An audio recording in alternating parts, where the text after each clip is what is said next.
আসসালামু আলাইকুম। আমি আজকে কই মাছ রান্না করব। এখন কই মাছটা ম্যারিনেট করব।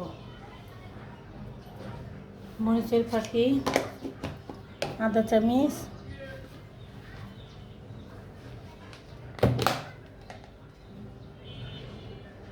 হলুদের ফাঁকি, আদা চামচ,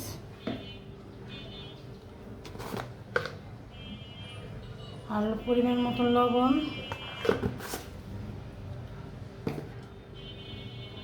দিয়ে আমি এটা ম্যারিনেট করব।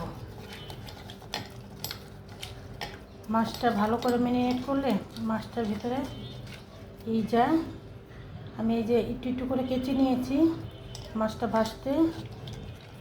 ভাজলে খেতে ভালো লাগবে। আর এটার ভিতরে ছোট্ট কদু, আমি একটা আবাতি কদু, আলু আর কদু দিয়ে, আর এটা পেঁয়াজ আমি কেটে নিয়েছি। এখন আমি ভাজতে চলে যাব। আমি সরষের তেল দিয়ে মাছটা ভাজবো। সরষের তেল দিয়ে আমি সবসময় মাছ ভাজি। তেলটা গরম হোক।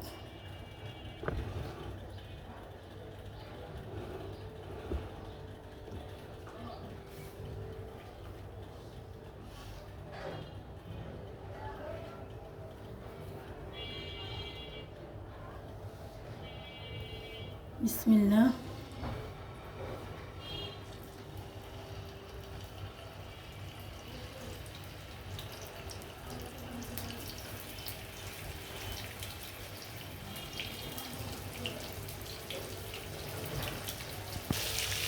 এই মাছটা উল্টিয়ে দিব।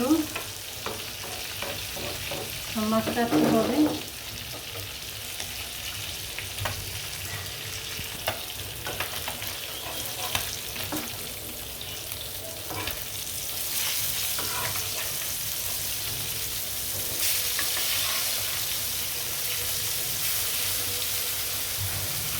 মাছটা নিয়ে পুরো ভাজবো।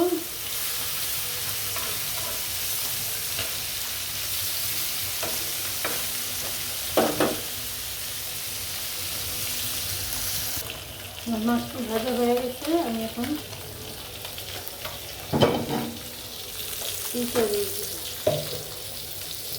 তরকারিটা চলিয়ে দেবো।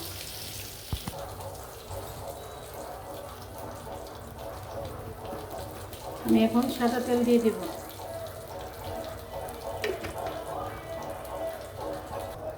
আমি এখন পেস্ট দিয়ে দেব।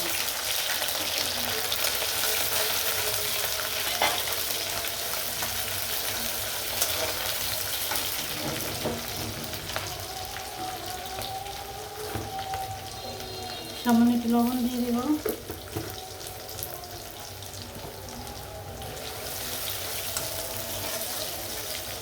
পেস্টটা ভাজি দেব। আমি সাধারণত কোনো দিয়ে আজকে তরকারিটা রান্না করবো।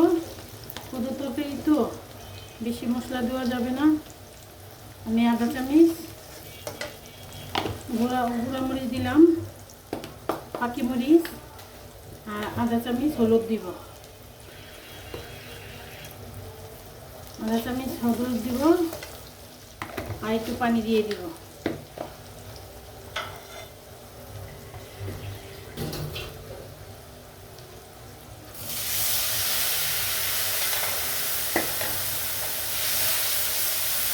পানিটা দিয়ে আমি মশলাটা কষিয়ে নিই। মশলা কষিয়ে মশলাটি কষানো হয়ে গেছে। আমি এখন কদুটি দিয়ে দেব। ছোট আবাতি কদু, একবারে ফুল করে নিই। এই কদুটা দিয়ে কই মাছ রান্না করব। এটা একটা সবজির মতন।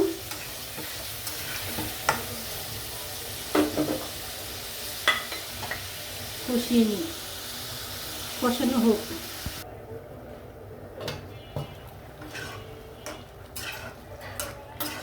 যে অল্প মশলা দিলে এটা একবার সবজি থাকবে, আবাতি কদু একবারে যে কালারটা ওর কালারই থাকবে, খেতে ভালো লাগবে। কদু হলে কি বই, এটা একটা সবজির মতন। আবাতি কদু দিয়ে আপনারা চাইলে পাকাতে পারেন, খেতে ভালো লাগে।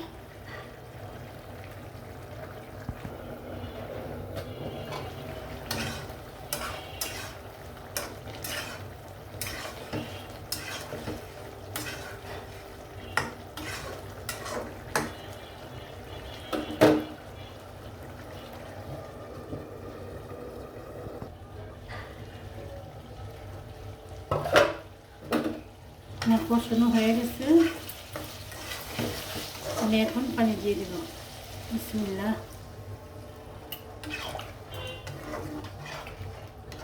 আমি আর একটু পানি দিব।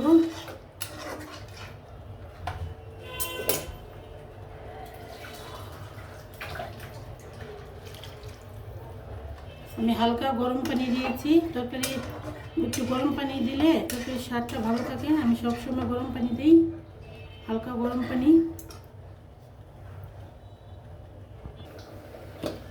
তরকারিটা বলকে আসছে, আমি এখন মাছটি দিয়ে দিব। বিসমিল্লাহ।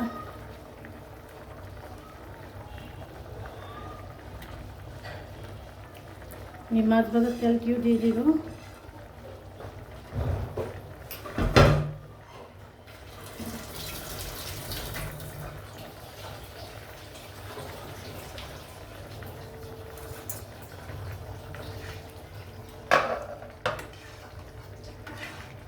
একটু জাল পাক, একটু জাল হোক।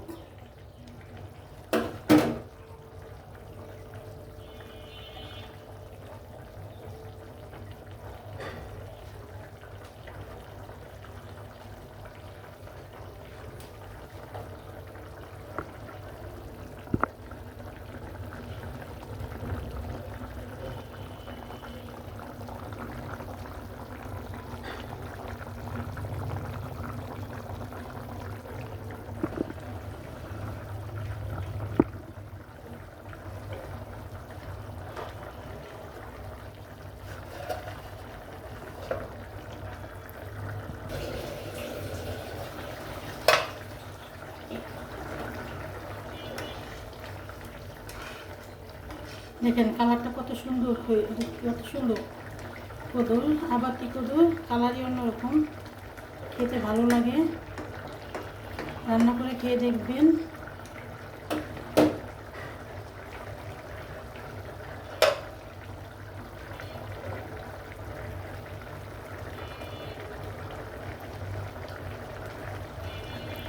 আমার কই মাছটা হয়ে গেছে, আমি এখন নামিয়ে ফেলবো।